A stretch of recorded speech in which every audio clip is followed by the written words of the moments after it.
Dimanapun kalian berada dan bersama siapapun kalian di sana, mereka ada di antara kita.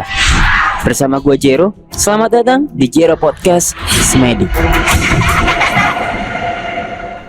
Minggu lalu kita sudah membahas Ambarawa, masa lalunya, sejarahnya, dan tragedi-tragedi besar yang terjadi selama periode Perang Palagan Ambarawa. Kita bergeser sedikit ke Unggaran Bawen. Di sini ada rawa pening. Kala itu berdarah karena banyak pembuangan mayat di tempat ini.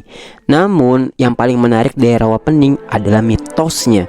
Konon ada siluman ular yang menunggu dan menguasai rawa yang dikelilingi oleh gunung-gunung besar di sekitarnya.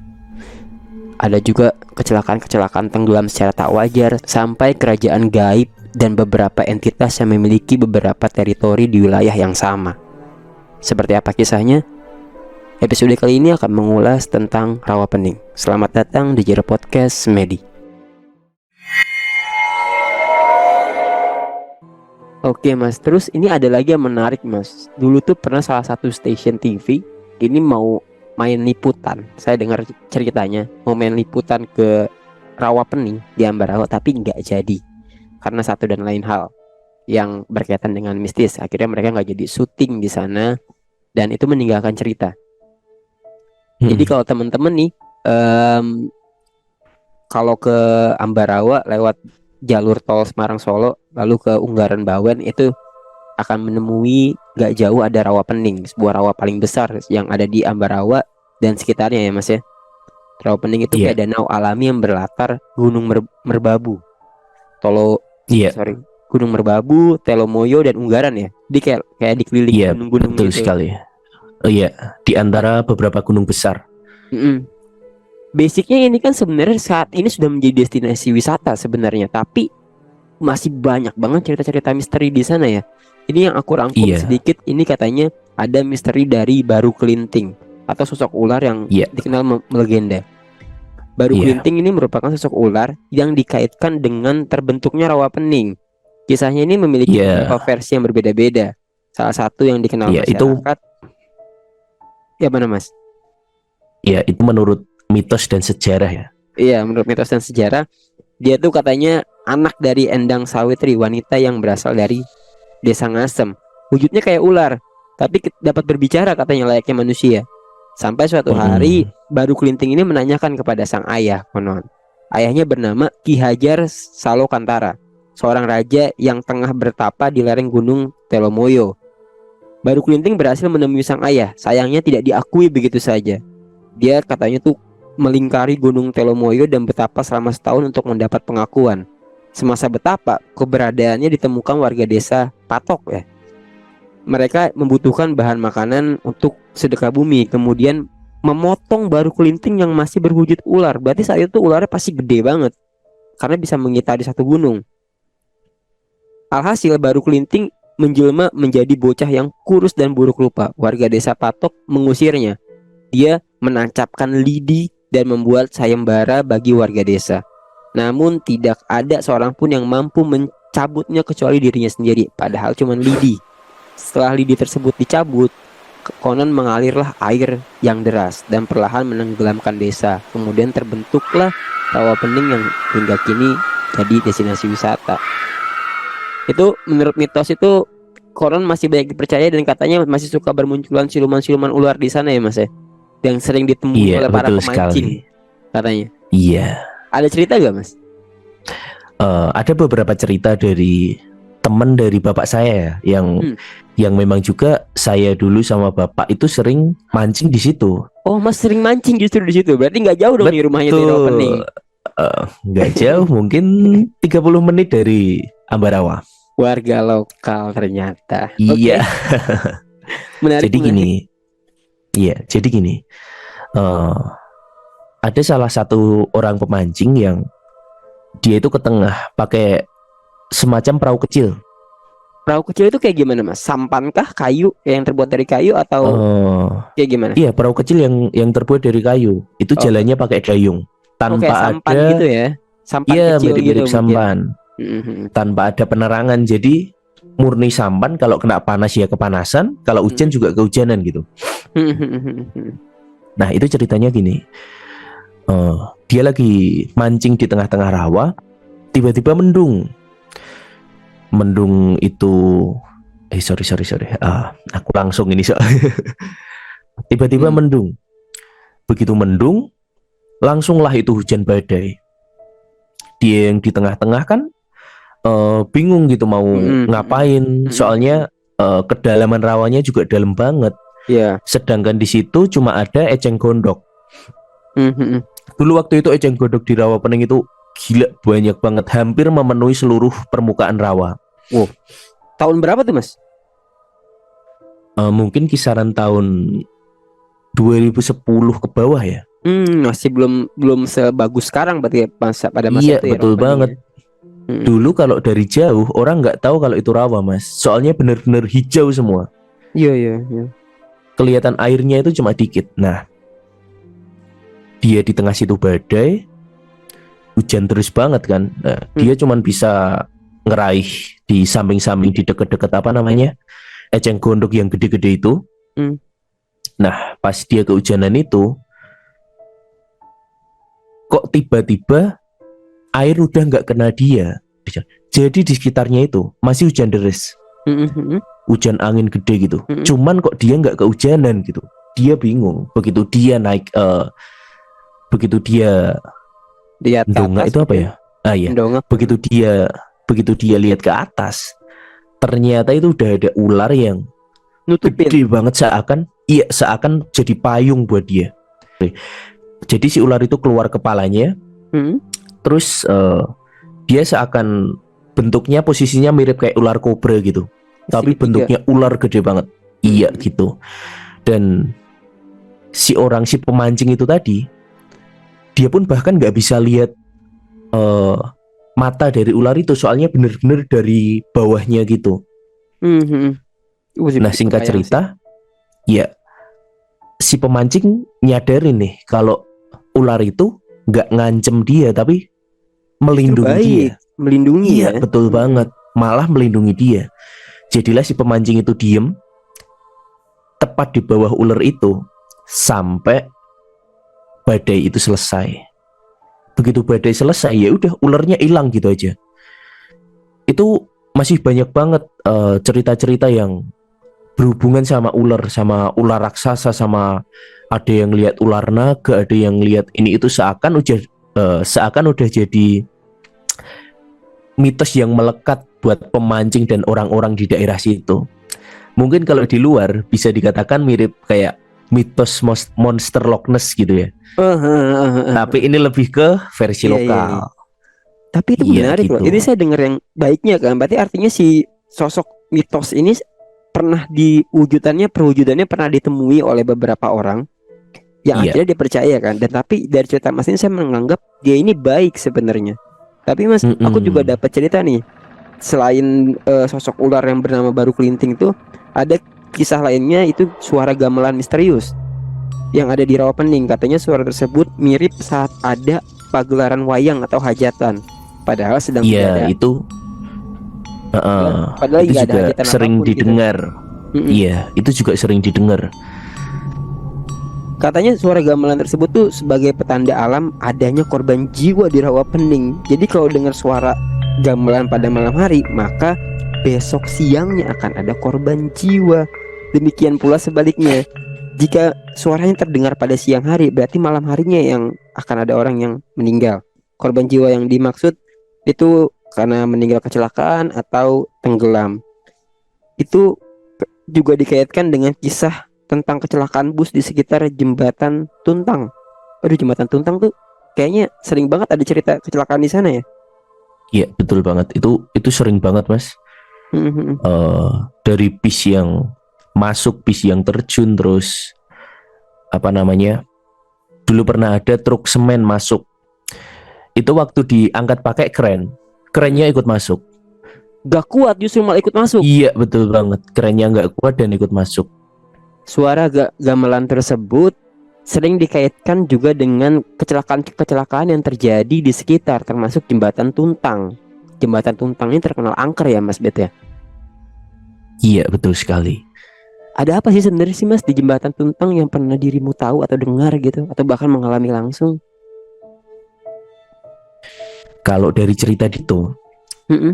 tuh eh, aku nggak tahu banget ya soal apa sebenarnya mitos yang ada di situ. Cuman aku pernah dengar kayak di situ ada kerajaan yang indah banget sampai kadang Mm-mm. bikin orang yang lihat kerajaan itu saking bagusnya itu dia pengen masuk ke situ, pengen lompat ke situ gitu. Kayak ditarik gitu ya. Ada juga iya, seakan seakan dia dihipnotis buat Mm. emang lompat ke situ gitu. Iya iya iya. Terus juga kasus bunuh juga kasus bunuh diri Ya mungkin karena sampai itu. kecelakaan yang sampai kecelakaan yang emang bus atau truk terjun di situ juga juga bisa dikatakan banyak gitu yang kejadian di situ. Juga ada sebuah mitos yang mengatakan kalau di situ itu tempat pembuangan jin. Pembuangan Itu jin. banyak cerita. Iya, banyak cerita di situ. Hmm. Jadi memang lokasi ini bisa dikatakan angker. Cuman enggak untuk semua orang. Kenapa Bisa tuh? dikatakan hanya untuk orang-orang terpilih mungkin ya. Soalnya di bawah situ juga banyak banget orang-orang mancing, orang hangout, bahkan di dekat situ juga ada tempat wisata. Jadi ya bisa dikatakan misalnya kayak dapat undangan atau Ah, dapat suatu keanehan itu hanya untuk orang-orang tertentu.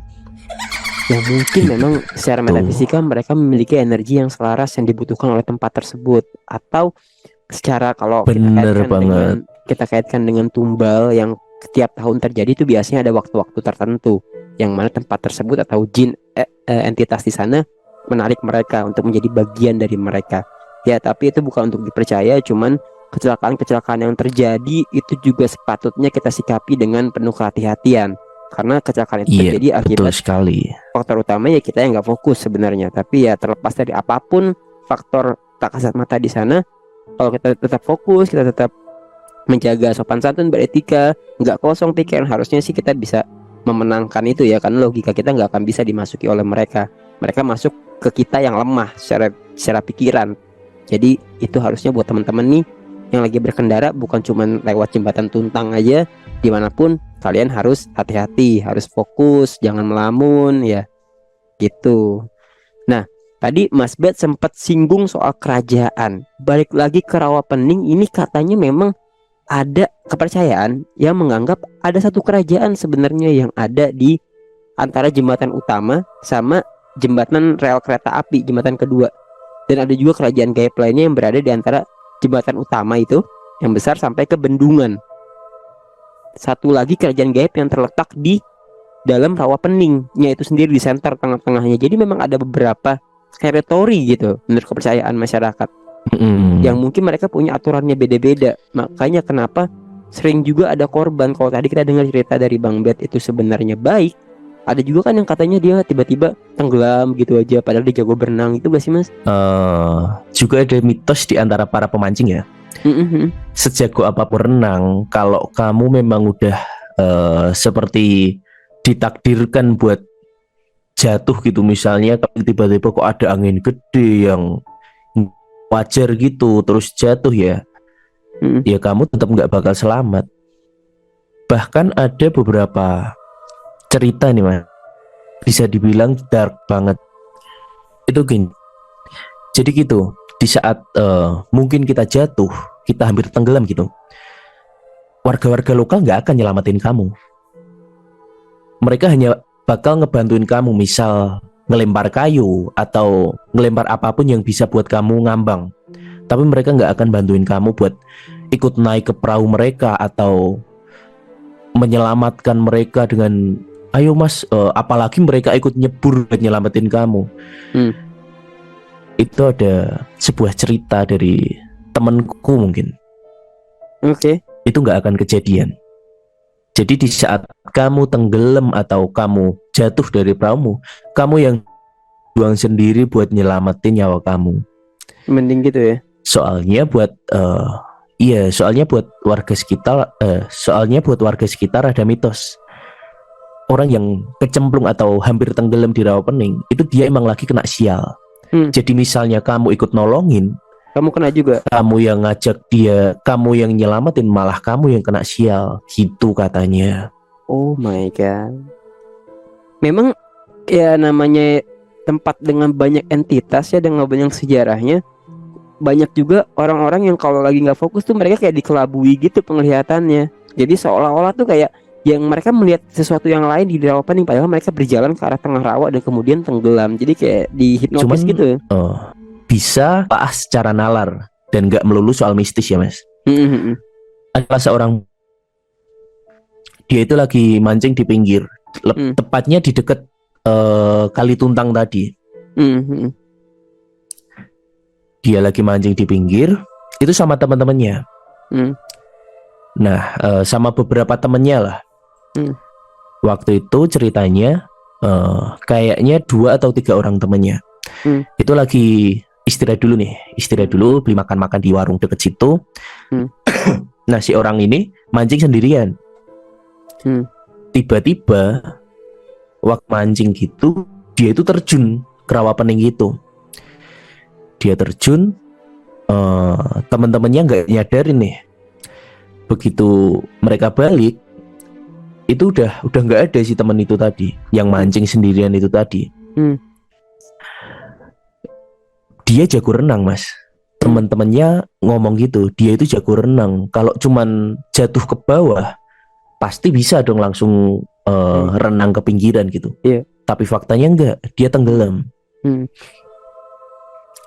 Beberapa orang udah negative thinking, pikirannya juga wah ini mungkin sama penunggu sini. Cuman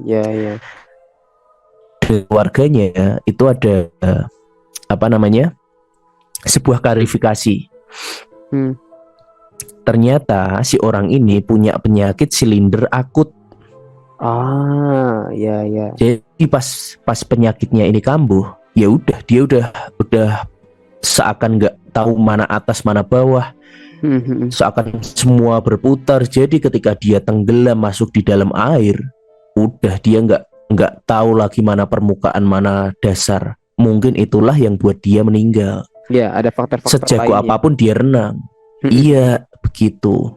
Benar. Kalau orang yang nggak tahu ya mungkin taunya wah itu ditarik penunggu situ nih, wah itu jadi tumbal nih. Setuju. Tapi mungkin ada penjelasan yang logis gitu. Yap. Kalau dia punya silinder akut gitu. Sebenarnya di balik semua kejadian mistis itu bisa dilogikakan kan. Jadi tuh kayak tadi pada prinsipnya saya udah ngomong berkali-kali kalau gaib itu masuk lewat titik lemah manusia. Pikiran, fisik, kalian kosong pikiran termasuk titik lemah kalian. Tapi kalau kalian hati-hati, kalian waspada, itu ya balik lagi kontrolnya itu penentunya di diri kita. Gitu. Kalau kita bisa punya kendali atas diri kita sendiri sesederhana itu, yang lain nggak akan bisa masuk. Jangan ciptakan ruang-ruang itulah. Iya, mereka itu kan menyelinap dan memanfaatkan kelengahan kita. Kelengahan ruang pikir kita kayak gitu sih. Sehingga mereka kan emang karakternya manipulatif ya, jadi penuh tipu daya. Itu sih yang menjadikan sering kerap kali terjadi kecelakaan, bukan cuma di rawa pening ataupun di jembatan Tuntang, tempat-tempat lainnya pun selalu aja kalau ada kejadian kecelakaan dikait-kaitkan dengan mistis. Walaupun memang ada faktor itu, tapi tetap penentunya itu ada di faktor manusia itu sendiri sebenarnya. Iya. Gitu sih teman-teman. Nah, Bang Bet, ini kayaknya pembahasan Ambarawa ini akan sangat amat menarik.